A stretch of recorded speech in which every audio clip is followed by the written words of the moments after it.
Hello bachcho, let us read this question. The question says reaction of nitric acid with carbon, phosphorus, sulfur and iodine gives respectively.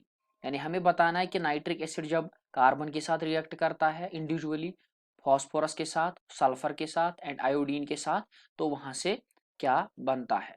तो हमारे इस question का जो की concept है, की कॉन्सेप्ट जो इस क्वेश्चन का है वो ये है कि नाइट्रिक एसिड जो होता है, नाइट्रिक एसिड जो हमारा होता है यानी HNO3 is a strong oxidising agent, is a strong oxidising agent. ये स्ट्रॉन्ग ऑक्सीडाइजिंग एजेंट होता है और काम क्या है इसका, ये नॉन मेटल्स और उनके कंपाउंड्स को भी क्या करता है, ऑक्सीडाइज करता है। It oxidises oxidises oxidises non metals, ये किन को ऑक्सीडाइज करता है, नॉन मेटल्स को and their oxides and their oxides and their oxides, उनके ऑक्साइड्स को भी। लाइक अगर मैं एग्जांपल्स लिखूं तो ये करता है काम, आयोडीन को कन्वर्ट करता है, आयोडीन को कन्वर्ट करता है, किस में कन्वर्ट करता है, आयोडीन को कन्वर्ट करता है ये आयोडिक एसिड में, आयोडिक एसिड में कन्वर्ट करता है। इसी तरह जो कार्बन होगा, कार्बन को कंप्लीट ऑक्सीजन करके कार्बन डाइऑक्साइड बनाता है, कार्बन डाइऑक्साइड बनाता है। यानी ये नाइट्रिक एसिड कंप्लीट ऑक्सीडेशन कराएगा from lowest oxidation state to highest oxidation state. और सल्फर को ऑक्सीडाइज करके क्या बनाएगा, सल्फर को बनाएगा H2SO4, that is sulphur is in 6 oxidation state. इसी तरह जो फॉस्फोरस होगा, फॉस्फोरस फॉस्फोरस को ऑक्सीडाइज करके ये क्या बनाएगा, फॉस्फोरिक एसिड, फॉस्फोरिक एसिड बनाएगा।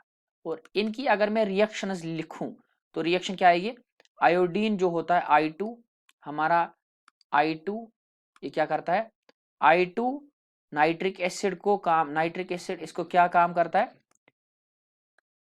नाइट्रिक एसिड क्या करता है आयोडीन को, आयोडिक एसिड बनाएगा, HiO3 बनाएगा इसको, और क्या निकलेगा वहां से NO2, और निकलेगा वाटर, और निकलेगा वाटर।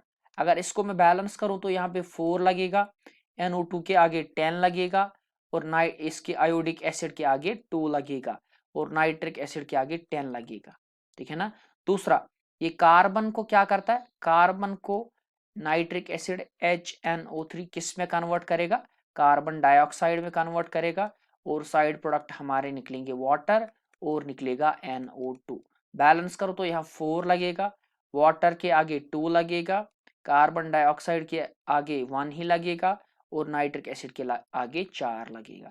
इसी तरह जो सल्फर होता है, सल्फर जो हमारा होता है S8, ये क्या करता है, इसका नाइट्रिक एसिड जो है किस में कन्वर्ट करेगा, H2SO4 में, और निकलेगा यहां से NO2, और निकलेगा वाटर यहां से, और निकलेगा वाटर यहां से।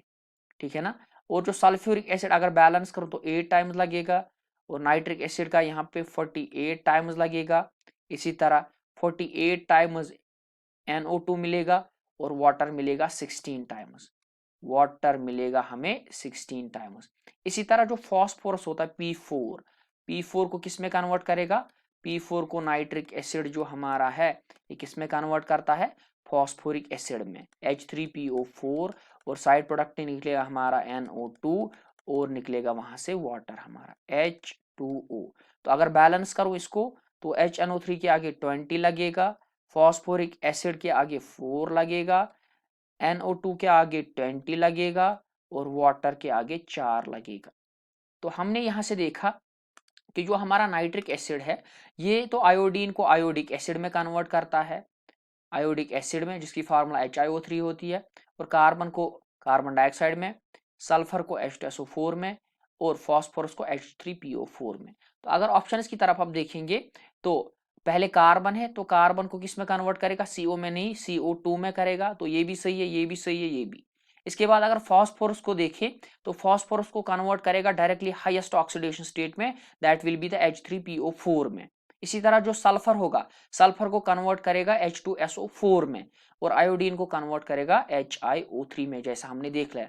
तो इसका जो करेक्ट ऑप्शन हमारे पास होगा that will be option number D. Hope you have understood.